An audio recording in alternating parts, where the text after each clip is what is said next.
Awesome. Hi to everyone who's listening and watching. Welcome to RPG Game Writing and Design with Malcolm Sheppard. So just to start Hello.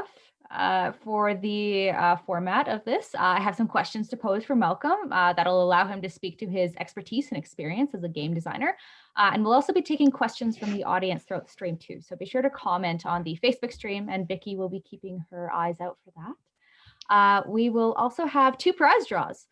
So that will require listeners to answer a Malcolm-centric trivia question in the Facebook comments. So I think I'll probably do one halfway through and then do one at the very end as well. So stay tuned for that. So just to start off the questions for Malcolm. Thanks for being here, Malcolm. Well, thank you so much for having me. As we were talking about beforehand, I heard about your con, and I did want to come physically last year, but it didn't quite work out. And always happy to support another Canadian convention. So, hello. Can I just and say thank you for making the time?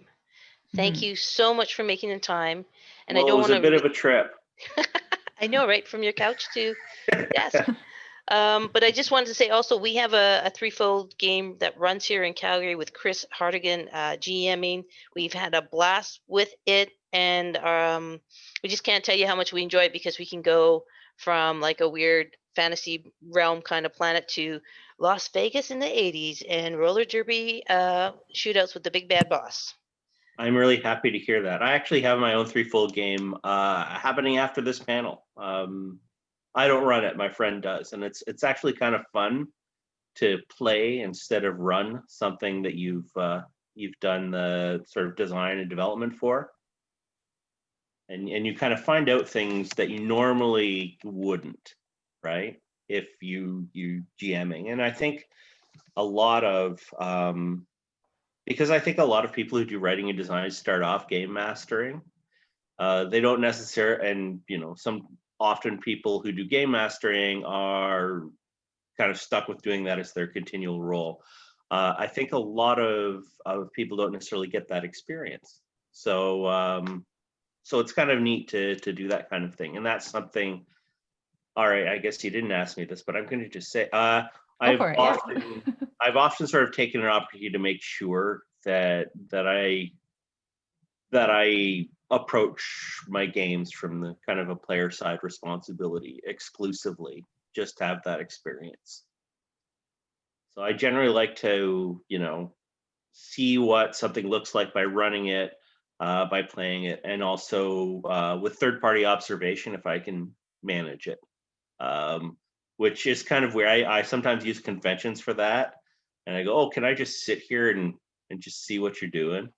And some people like that, and for some people it's really distracting, but it's very useful for me.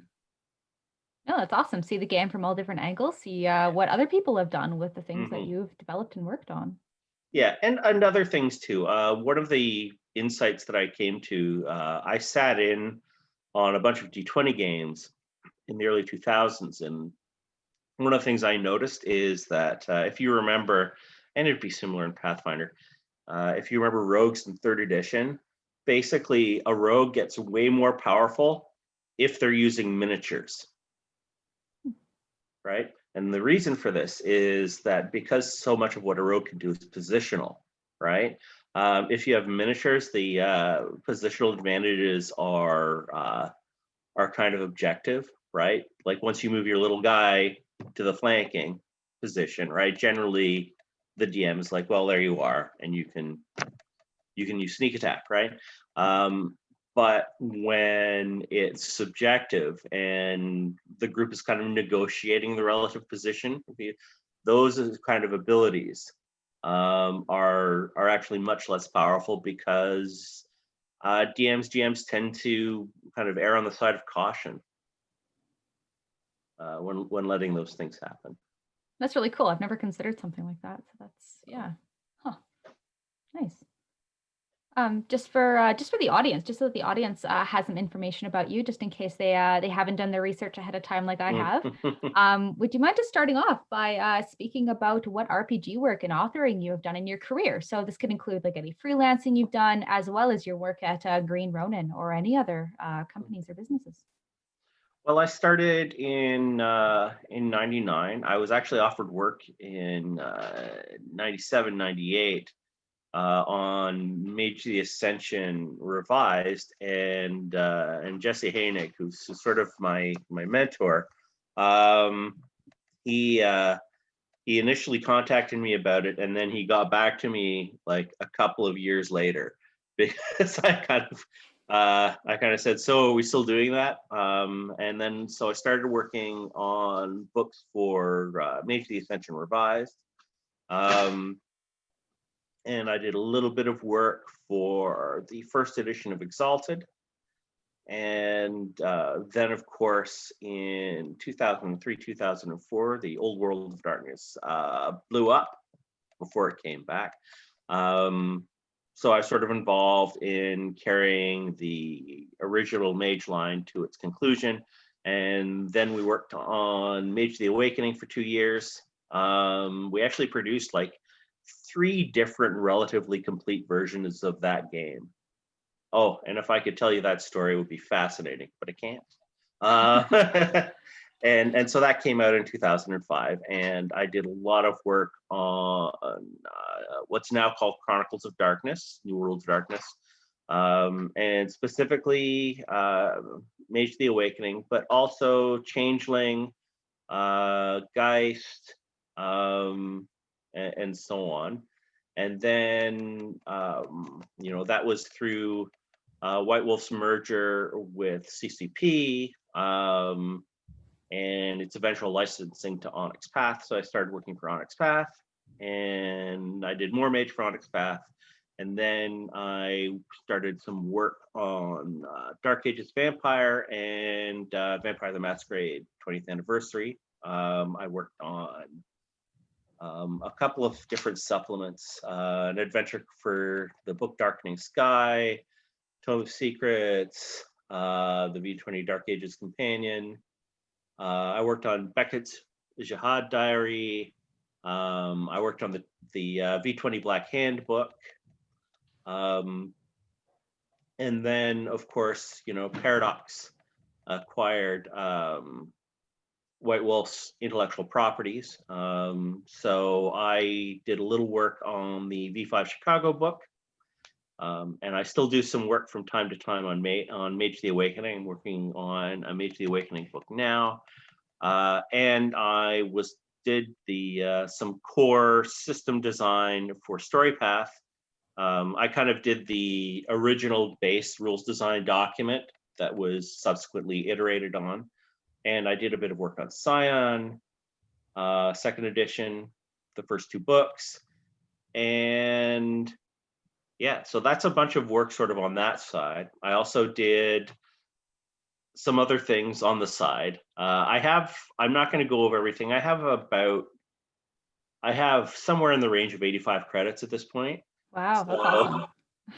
But in 2017, I started working with Green Ronin, and my first work for them was part of the Six of Swords Blue Rose adventure series. And then I got interviewed, and Chris Pramas asked me if I would like to develop for them regularly.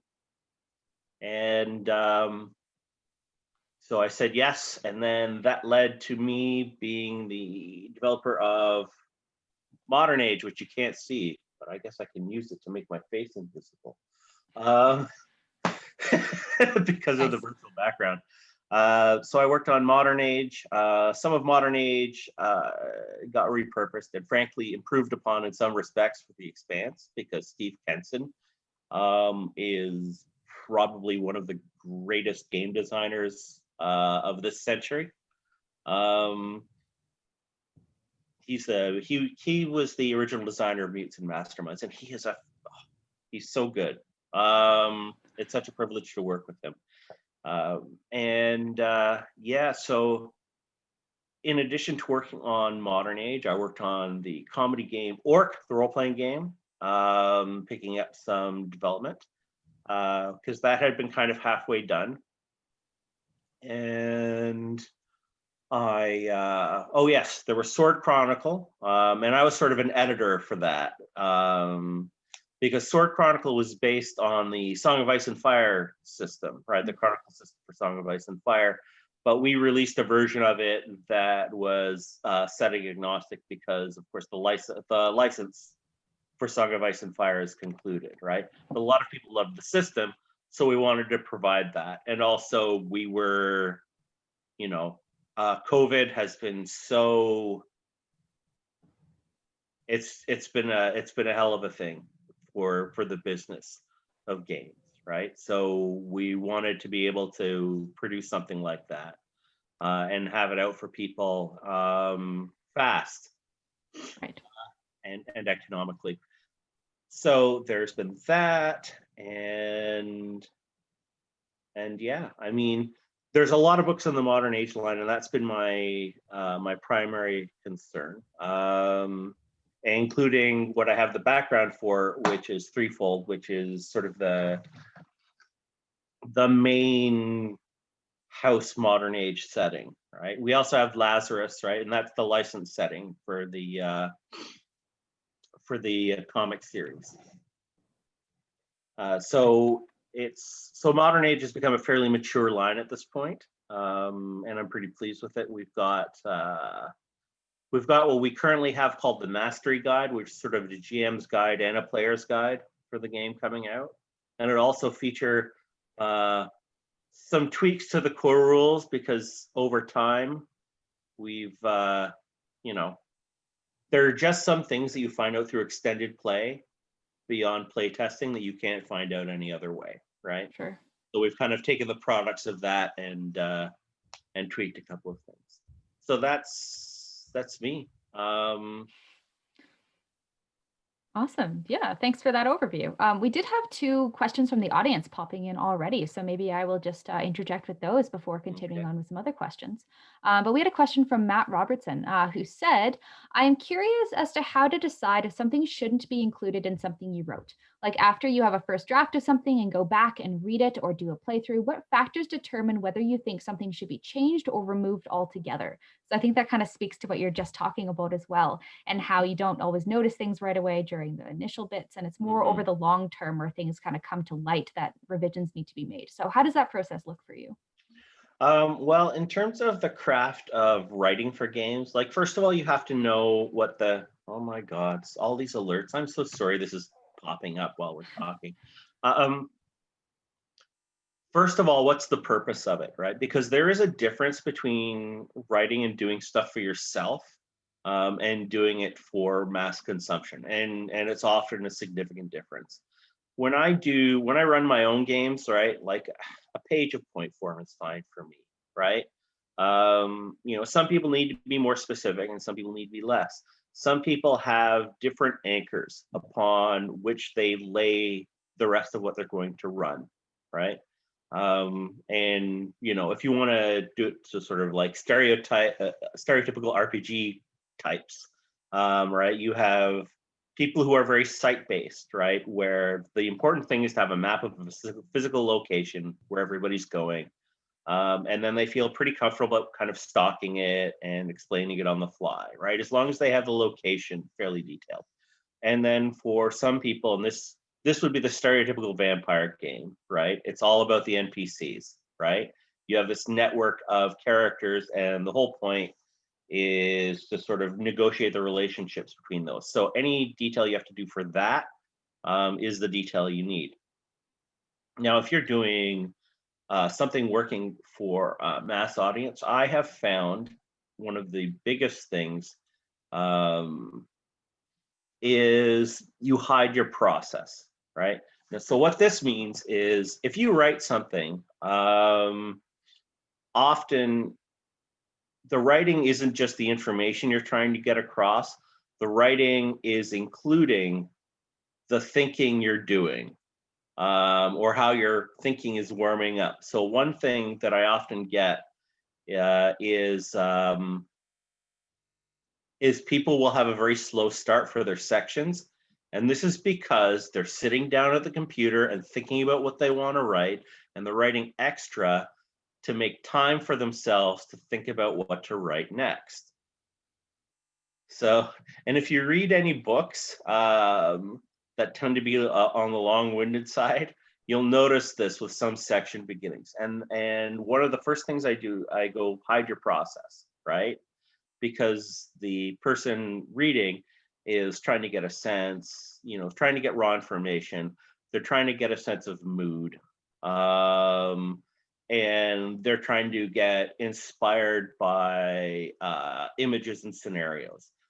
They're not following you along in your journey writing it. They don't care about that, so you remove that. So often that'll include trimming down the start of your material. It'll include generally simplifying sentences, and sometimes breaking up, like, it's a classic writing thing, right? Where, you have these unwieldy sentences that are running on and trying to do three things at once. And that's not just because you suck at writing. It's because you are thinking, you're writing the way you're thinking, right? So you have to go back and switch that to writing with an aim to communicating, right? And so that's sort of the basic thing. Let me just get back to that question, see if there's anything I'm missing. Read it or do a playthrough. To be changed or removed altogether. Sometimes people have an idea of something that's necessary because it's stereotypically necessary. So that's something to look at. For instance, often people will have unnecessary fights, right? Because they figure, well, this is an action adventure game, I gotta have a combat per session, right? But it should narratively make sense. It shouldn't feel perfunctory. And if you look at actual, action adventure media, films, television, there are fewer fights than you think, right? Like if you look at The Matrix, for example, right? There are really only sort of like 3 pulses of violence in that film, right? And that's all they really need. Some of it is extended a little bit, right? But what you really have is you have the introduction, you have the mission where they all get betrayed and Morpheus is captured, and then you have the ending for Morpheus is rescued, to Neo being chased, to Neo realizing he's the one because it's an anagram of his name. I mean, come on, man. And that's, each of those have a purpose, and they can, and you can do interesting things with the environments, with all those things, but they have a narrative anchor to them, right? And if there is not a narrative anchor to something, then it's a good idea to remove it, right? The classic example is the roll to see something you want people to see, right? You just let them see it and move on, right? If you are very committed to not railroading at all and removing all traces of linearity, then it's going to be more like you always have to have a door they can go through, right? So you may not have a specific thing happening, but you have to provide a mechanism for them to move from one option to the next. If they can't fight their way out, they have to be able to talk their way out. If they can't talk their way out, they have to be able to observe their way out, and so on and so forth. So I hope that answers the question. Because it's awesome. Already. Boy. Well, from here. And I do tend to talk, sorry. No, that's not a bad thing. It's better to give people too much information and give them too much awesome content than not enough. So we do have 2 more questions from the audience, but I'm just going to take a moment to ask a different question just because we're on the topic of it. And then I will get to the 2 audience questions afterwards. But another question that I thought was related to what you were talking about is, for anyone who's kind of interested into getting into RPG writing or into the developer field, what advice would you have for them? So you kind of already gave a couple good tidbits about what the writing process looks like and how you can go about doing that. But do you have anything else that you'd want to add for people who are maybe looking to get into that field? Follow the instructions you're given for submissions. Submit polished drafts, and be on time. And don't start with how much a company you want to work for sucked at something and you can totally do a better job. Because they don't like hearing that, because they're normal people. Just No, I like think that's being good advice insulted. for any career field, honestly. Certainly there are a lot of avenues for self-publishing. And certainly if you do good self-published work, people will notice that, and you can choose whether or not you want to continue doing that yourself, or work for another company, or do some mixture of that, right? So there's Drive-Thru-RPG and itch.io and crowdfunding and Patreon and all of these things. However, the one thing that I think is very important is that you have to learn that the demands of writing at length are different from what you can often get away with if, say, if you're throwing together a 5-page thing for the DM's Guild, right? And where a lot of people crack is they think that this casual thing that they did for the DM's Guild is this thing that gives them, or this little itch.io scenario is that it will fully prepare them for the bigger expectations. Usually when I assign work to other writers, my expectation is that I'm going to get 10,000 polished words in a month. And that is about 1/4 of my personal capacity working full time, right? So, for me, a work week is about 10,000 good words if I'm writing. And I don't know, mostly, like, I'm working on a mage thing right now, and I just submitted my first drafts, and it's about 5,500 words in 2 days that I considered ready for the developer. One thing too is that a lot of people don't do very simple things, like go over the draft when it's done with their own eyes, and then apply automated editing tools with some discretion, right? So it's just a combination of all of those things and being prepared. I will say, once you learn how to write at length, it is an asset that you can carry with you for the rest of your life. It's a skill, and it seems like a pretty persistent one. I started freelancing when I was finishing up in university, and I have never had such an easy year, because once I wrote 50,000 words for Mage, right? My 4th year essays were nothing. Right. Right. So yeah, I would recommend, even if you don't plan on doing any RPG writing, like, belt out that novel or that tract about anything you've always meant to do in a disciplined way, and that skill will just, it's a good thing to have. So fantastic, great advice. We have a couple more questions from Facebook, just turning back to those. Chris Hardigan has asked, regarding Threefold, what exactly is Titan Core? It is the future synthetic intelligence that is attempting to displace the other 3 ions. And that will make sense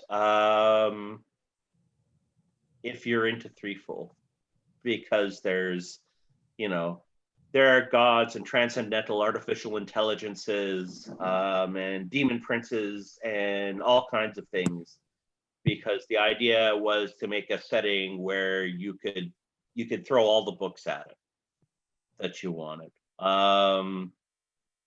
So that's what it is.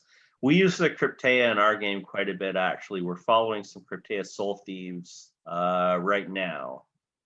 And that actually goes by, we released some adventures, 5 in Infinity. So it's an adventure series for the threefold setting. And Neil Roman Price, who I worked for on Scion for Onyx Path, actually worked on a soul stealing Cryptea related adventure that might be handy for people who are working in that setting. Actually, all those adventures are nicely done. I was quite impressed with it. Next, Ish. Awesome. Yeah. Another question from the audience from Amado Guzman. How do you think about player diversity in developing games, not just in terms of taste for gameplay, which is important, but in experience, identity, or other forms of diversity?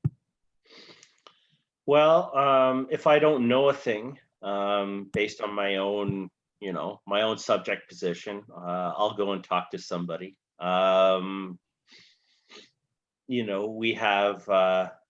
We have employed sensitivity reading and consulting generally at Green Ronin.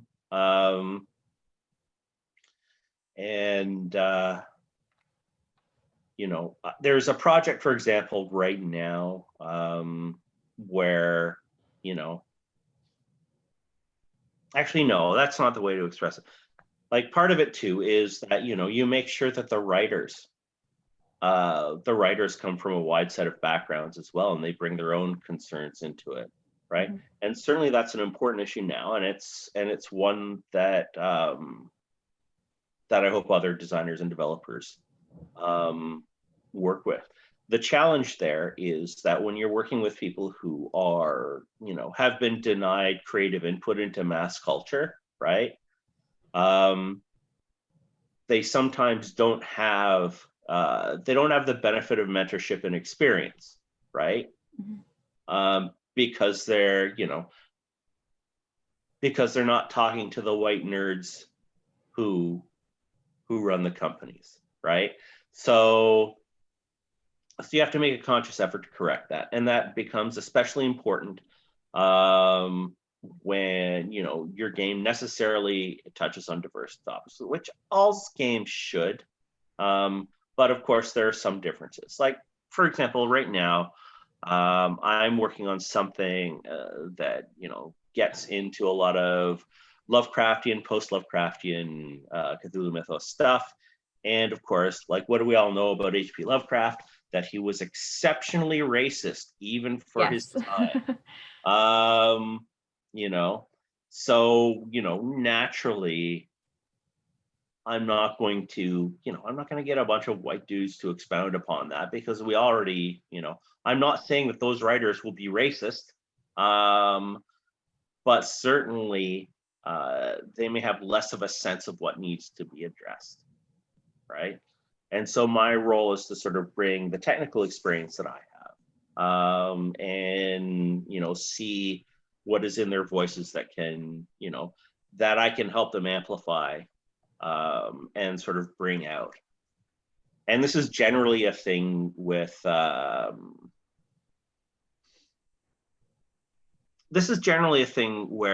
there's a perception that what developers do is they create this very tight spec document that freelancers follow, so that the freelancers aren't actually creative actors in their own right, and they are. I do freelancing, we are, and it's important for people to know that there really is something back and forth, especially now when real-time online collaboration is a lot easier than it used to be, because it used to be everything was email and asynchronous now, right? But pretty much every project has a Slack or a Discord nowadays associated with it. So I think that's what I have to say about that. Awesome. We are at about our halfway point. So turning to the Facebook audience who's watching, we are going to be doing a small contest. So what's going to happen is I'm going to pose a Malcolm-centric trivia question, and whoever comments first in the Facebook will receive a modern age basic rule book. So get your I wish I typing could fingers show ready. it to you, but I can't. Maybe I'll turn the virtual background off. You can see my horrible apartment. Oh, it's not that bad, but hold on. Okay, no, instead I turned my camera off. Come on. Man, I sure am using up everybody's time productively. Here we are. Ooh, That's the modern age basic rule book. So. Awesome. So Vicky will be monitoring the chat and looking out for the winner. So the question is, what publisher besides Green Ronin has Malcolm worked for? So stay tuned in the comments for that while I continue on with our questions. So we have a question from Troy Hewitt. Does Malcolm have any related nicknames specific to his work on Sword Chronicle? Fans would like to know. Troy does community work for Green Ronin, and he is trying to get me to say and to share an in-joke that's an in-joke for a reason. So Troy, I know nothing about what you're saying. Nothing. Nice try, Troy. As we go on to the next audience question, perhaps. There's an iconic character in Threefold who was based on me as a joke. Oh, nice. And that's where it comes from, and that's all I'll say.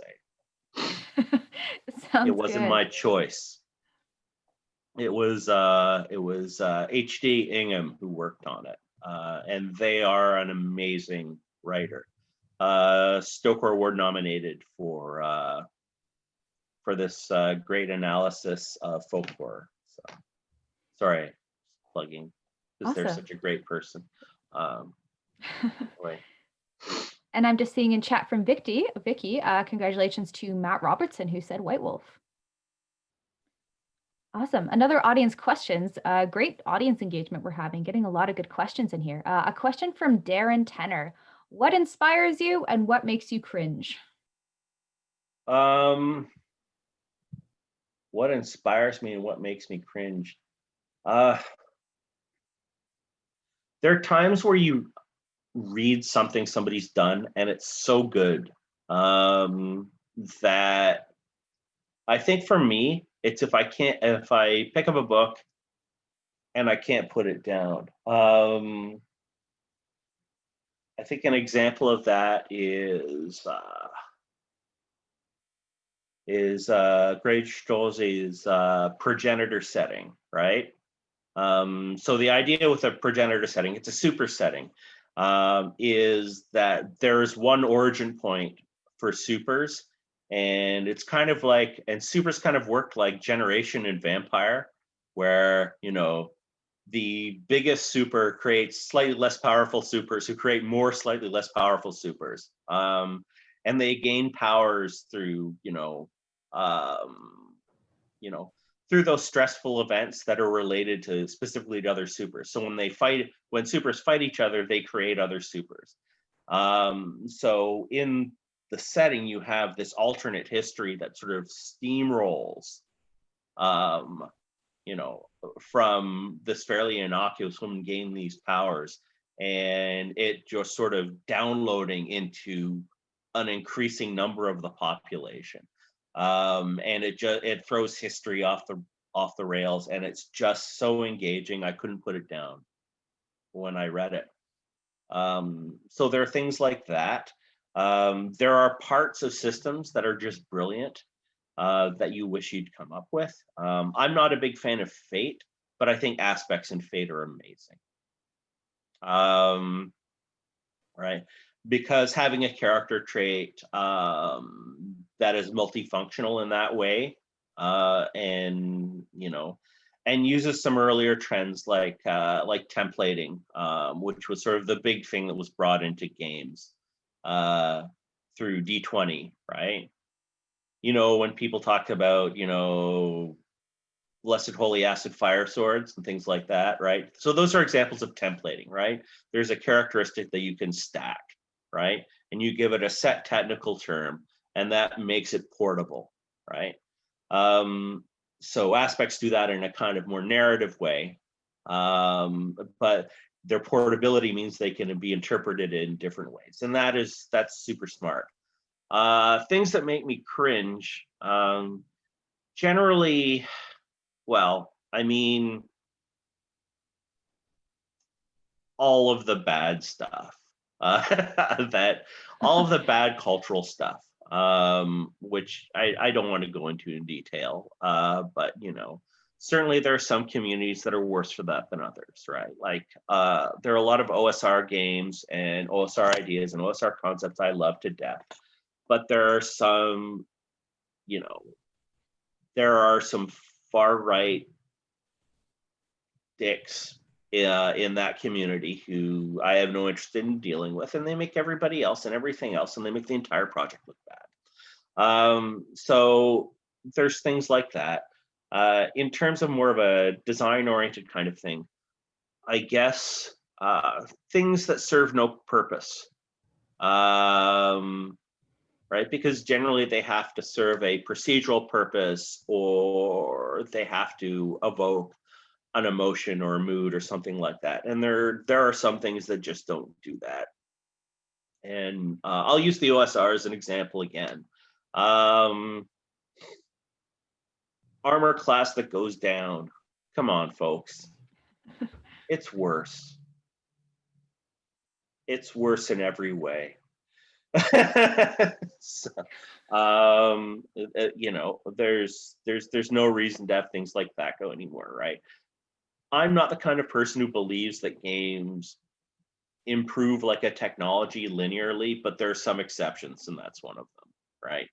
I guess it could be argued that that fills an emotional need, a nostalgic need, right? Or if you want to convert old modules, or you could just not bother. Awesome. We have another good audience question from Matt Robertson, who says, fun question, what has been your favorite historical reenactment that you have participated in? Oh, well, somebody's doing a move. Okay, so I have also done historical reenactment for a living, and I also do historical fencing. So that's right. With longsword, rapier, and military saber.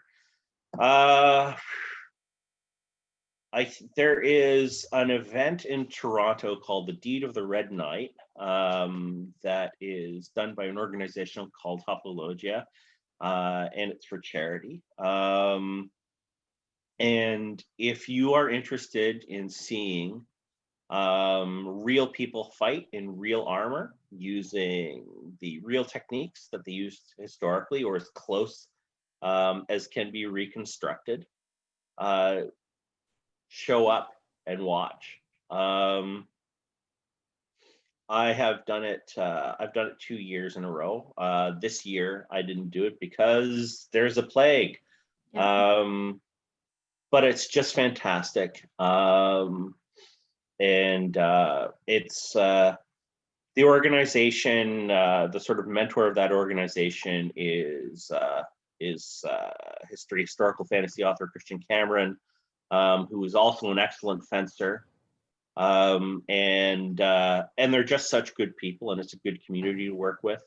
And you see people in their fancy armor. I have crappy armor. But you see people who've put their requisite couple of grand into an authentic 14th or 15th century harness, and you see them pick up pole axes and hit each other, and it's great, right? And I meet fencers who are better than me, and I learn. So that's selfish for me, but for the viewer, right? It's spectacular. They have traditionally done events in Trinity Bellwoods Park in Toronto, and their website is boarstooth.net. If anybody's interested in looking, but they were my favorite group to do stuff with. They do other things too that are more detailed, but I don't do reenactment really anymore. I do more straight historical fencing, and they do both. So that was a bit long for something totally unrelated to RPG. Sorry. That's a-okay. We do have another question from the audience sitting in chat here. Another crazy question from Matt Robertson, he says. Have you ever had a bear or elk lick the salt off your car? No, Yeah, he added, coming from the US, I just read that this is a thing. My ex-wife was nearly taken out by a deer before we started dating. So it's certainly a thing. We don't have many moose around here. We do have coyotes, coy wolves, and they will come right downtown in the winter. So that is exotic to some. I have personally encountered a grizzly relatively up close when I was doing stage combat in Banff. I was walking around the Banff Center and I turned a corner and there was a bear, and it stood up and it looked down at me, and I left, went inside. I told security there was a bear. Nice. And they dutifully announced it over the intercom. And I realized why Banff has these enormous armored dumpsters. Awesome story. Another audience question from Harold Corbett. I actually find that decreasing AC is appropriate for different games, i.e. simulation games. How do you view simulation style games versus fantasy games when approaching realism in armor deterioration?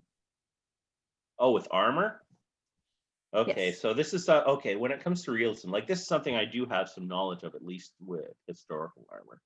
And historical armor would actually be very difficult to truly accurately model. And the reason for this is that armor works real well, right? I can put on, I have, like I said, I don't have great armor, right? I bought off-the-shelf arms that are too small, right? I've got a decent helmet, I've got a steel breastplate, I've got chain shirt, and I've got splint legs. And if somebody didn't know what they were doing, I would be completely indestructible to anyone not trying to shoot me. or unless someone could wrestle me and shove something somewhere where the armor didn't protect. It really is that good. Like doing reenactment combat, I have a bit of an overbuilt helmet, but like one of the easiest things to do is just to lean into something, because unless it's coming from a pole axe, you're not going to feel it, right? It's that well designed. However, when somebody does know what they're doing, right, or if they wrestle you, because wrestling in armor is a thing, or they have a pole axe, which is kind of a late medieval can opener, they can ruin your day. So I don't find it particularly, in some ways D&D's AC system actually represents that pretty well. And actually, if you go way back to old D&D, and I did this project where I ran first edition AD&D with every rule as written, and it was just fascinating, right? Because I used the obscure weapon versus AC tables and things like that. And it makes a lot of things make sense, because they will give you the bones to hit if you have something like a pole axe or a pick, or something like that, right? So you can do that, but the thing is I noticed that you eventually get diminishing returns over time. And the reason you get that is because eventually whatever the modifiers are, the character's abilities will soon outstrip that, right? So if you're fiddling around with, these small conditional bonuses, when characters are running around with, +7, +8 bonuses to hit, it just becomes less interesting to sweat the small stuff. right? And your game kind of transitions. And I think one thing that would be interesting from a design perspective is to have systems that really do more explicitly shift the way play works as you advance, say, in a traditional system, right? Or when you have genre and focus shifts in play, because a lot of the time, and this is true in modern age too, which has different modes, is it'll be, well, we're going to play in a pulpy game, so a pulpy game has these characteristics, and that's how we're going to run it. But of course, if you look at media, genre shifting and intermixing happens all the time. So maybe a more dynamic set of rules would work for that. Awesome. And then just to allow people enough time to get to their 2:00 games, we probably only have time for 1 or 2 more questions from those in the audience. So I'm going to be combining a question from the audience with another question that I kind of had personally. Amado asked again, what are your favorite games? What have you learned about design from them? And I think that kind of also pairs nicely from what do you think is your favorite game that you have personally worked on, and maybe how those have informed each other? My favorite game that I've personally worked on.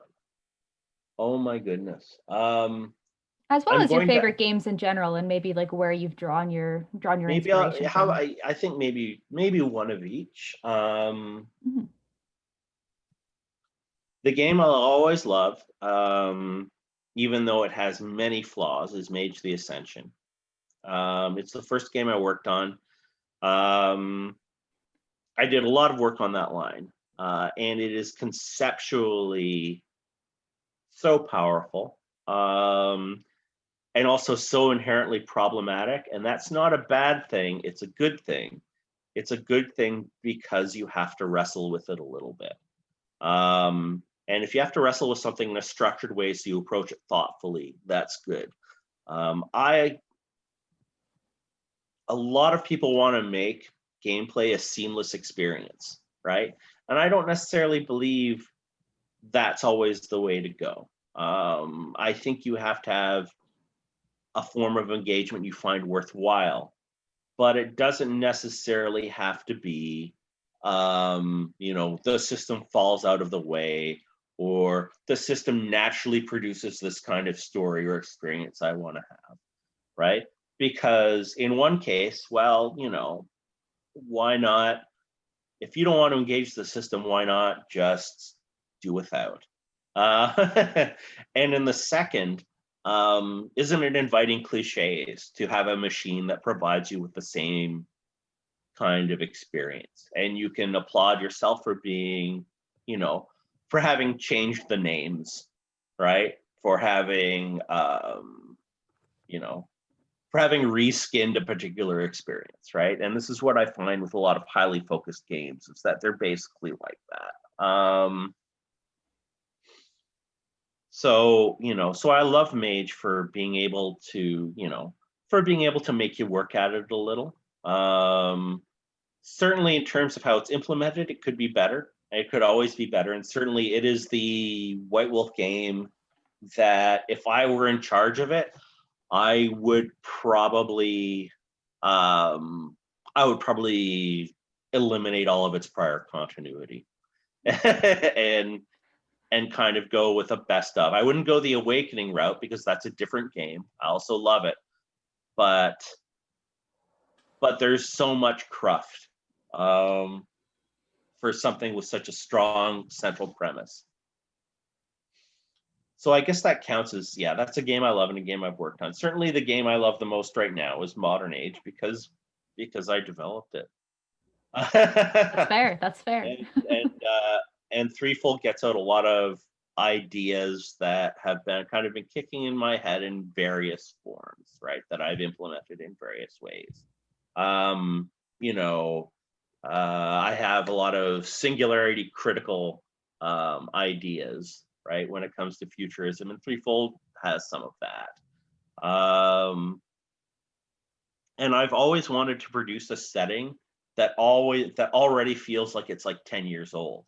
And I think Threefold kind of gets that, in that it feels like it feels like the universe has been around for a while already, right? Right. I'm sorry to Uh, interrupt, but we got to wrap it up, and we have one all more right. prize because people are going to be starting their games in 9 minutes, and Yes. Nikayla is running a game. So I'm so sorry, Malcolm, to interrupt. It's been a great talk. Let's get that giveaway going. Yes, so speaking of threefolds, the prize for this last draw is threefold for Modern Age. So listen closely for the question and type that into Facebook. Name a line that Malcolm has worked on. It's that easy. So Vicky easy. will be in contact with that person. I'm watching. We're like, don't be afraid. We're definitely doing Celebrity Jeopardy level questions here. So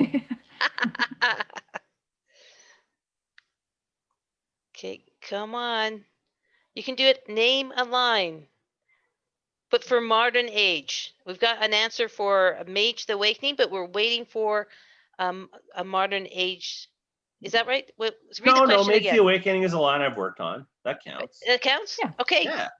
All right. Let's see. That is, let me give you the window. Amado Guzman? Oh, Amado Guzman. Amado. Yes. Sorry, Amado. Awesome.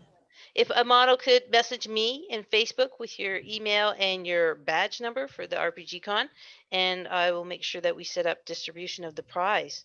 Thank you, thank you, thank you.